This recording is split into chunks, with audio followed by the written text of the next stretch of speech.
శ్రీమతి నమః. బంగ్లాదేశ్ లో హిందువులు మైనారిటీలుగా ఉన్నారు. హిందువులు మైనారిటీలుగా ఉన్న చోట మన మీద ఎంత జులుంని చూపించారు అనేది మనం కళతో చూస్తూనే ఉన్నాం కదా. మొన్నటి వరకు జరిగే నిన్న కూడా బంగ్లాదేశ్ లో హిందువుల మీద దాడి జరిగింది. ఇలా ఎక్కడ చూడండి హిందువుల మీద దాడి జరుగుతూనే ఉంటుంది.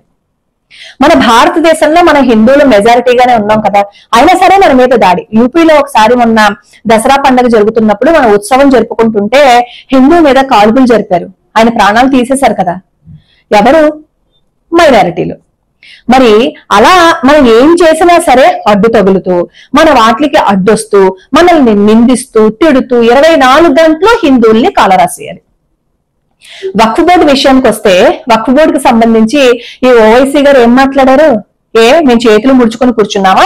1 ఇంచు భూమి కూడా మేము ఎవరికి ఇవ్వం. మా మసీదులోంచి కానీ మా దర్గాలోంచి కానీ ఒక భూమి కూడా పోగొట్టుకోవడానికి మేము సిద్ధంగా లేము. 80-90 పరిస్థితుల్లో ఎలా ఉంటుందో అలాగే జరుగుతుందని చెప్పి పార్లమెంట్ లో మరి బెదిరిస్తూ మాట్లాడారు. అంటే ఎంత ధైర్యం ఉంటే వాళ్ళు అలా బెదిరించి మాట్లాడతారు అసలు? అంటే హిందువులు ఏం అనరు కాబట్టి అలాంటి మాటలు మాట్లాడతారు. అలానే ఢిల్లీలో కూడా అంతే. ఇప్పుడు హిందూ ధర్మాన్ని రక్షించే ఎవరైతే అక్కడ గెలిచారో వాళ్ళు తప్ప మిగతా వాళ్ళందరూ వక్ఫ్ బోర్డుకు సపోర్ట్ గానే మాట్లాడారు కదా. వాళ్ళు కూడా వక్ఫ్ బోర్డుకు సంబంధించి ఎంత ఫరగా మాట్లాడారు అంటే ఇంకా అసలు ఆ మాటలు వింటుంటే చెప్పలేమన్నమాట. అలాగే ఆర్టికల్ 370ని మన ధర్మాన్ని కాపాడే వాళ్ళేమో రద్దు చేస్తే మిగతా వాళ్ళందరూ మళ్ళీ మేము పునరుద్ధరిస్తాము అని అన్నారు. అన్నిటికంటే దరిద్రమైన విషయం ఏంటంటే మన హిందువుల్లో కొంతమంది కూడా ఈ ఆర్టికల్ 370ని పునరుద్ధరిస్తామని అన్నారు. అందులో కాషాయ వస్త్రాలు కట్టుకున్న ఒక మనిషి కూడా ఉన్నారు అందులో. ఇవన్నీ అందరూ మన హిందువులు చూసి విని విసిగెత్తిపోయి ఇంకా మన ధర్మాన్ని కాపాడుకోవాలి అంటే మనల్ని రక్షించేవాడు ఎవరో వాళ్ళకి మాత్రమే మన స్థానం ఇవ్వాలి అని అనుకున్నారు. ఈ రోజు వాళ్ళకే అక్కడ పట్టం కట్టారు.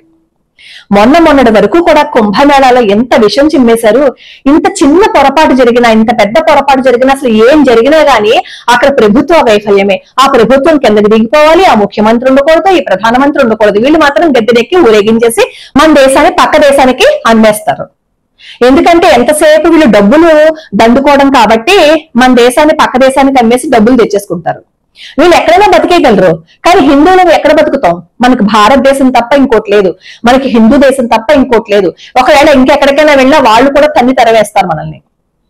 ఆ స్థితిలో ఉన్న మనకి ఈ రోజు ఒక గొప్ప అండ దొరికింది. మళ్ళీ ఢిల్లీలో హిందూ ధర్మాన్ని ఎవరైతే రక్షిస్తారో వాళ్ళకి పట్టం కట్టి హిందువులు కళ్ళు తెరుచుకున్నారు, కళ్ళు మూసుకుని కూర్చోలేదు అని చెప్పి మళ్ళీ ఇంకొకసారి రుజువు పరిచారు హిందువులు. మొన్న నరేంద్ర మోడీ గారు కూడా కుంభమేళాలో స్నానానికి వెళ్తే పాపం కడుక్కోవడానిక ప్రాయశ్చిత్తం చేసుకోవడానిక అని అడిగారు.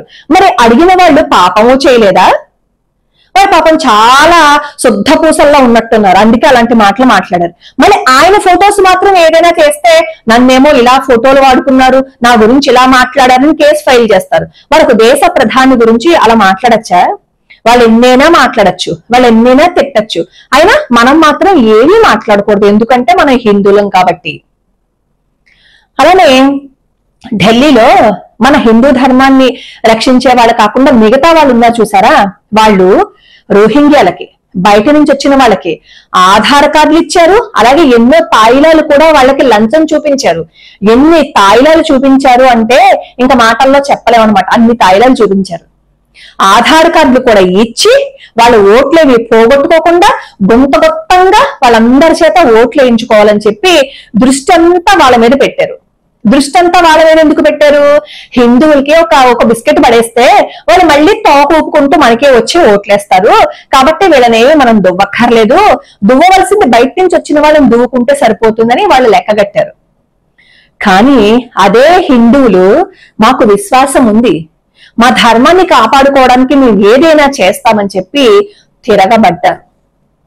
మీరు ఎంత విషం కక్కితే హిందూ ధర్మం మీద, మీరు ఎంతగా చండాలంగా మాట్లాడితే అంత ఎక్కువ మా హిందువులను తెలుసుకుంటాం. ఎందుకంటే మీరే కదా మేము చేసే లోటుపాట్లు, మేము చేసే తప్పప్పులన్నీ మీరు మాకు చెప్తున్నారు కదా, మేము వాటిని సరిదిద్దుకోవాలో లేదు అంటే అందులో నిజాలు ఏమున్నాయో తెలుసుకునే ఆప్షన్ మాకు ఇచ్చారు. అందుకే మన వీడియోస్ లో నేను ఎప్పుడు చెప్తూ ఉంటాను, మన మిత్రుల కంటే కూడా మన శత్రువులకి మనం ఎక్కువగా రుణపడి ఉండాలి. మనల్ని వాళ్ళు దగ్గరుండి బాగా జాగ్రత్తగా గమనించి మనం చేసే తప్పుల్ని వాళ్ళు సరిదిద్దుతూ ఉంటారు. రాహుల్ గాంధీ గారు అలాగే ఇంకా మిగతా వాళ్ళు చేసింది అదే.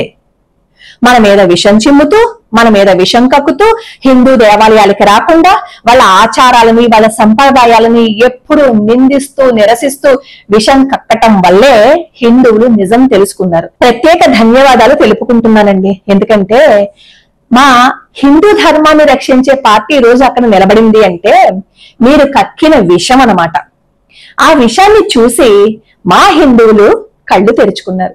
ఎప్పటికీ మీ బుద్ధి అలా పోనిచ్చుకోకుండా అలాగే ఉంచుకోండి.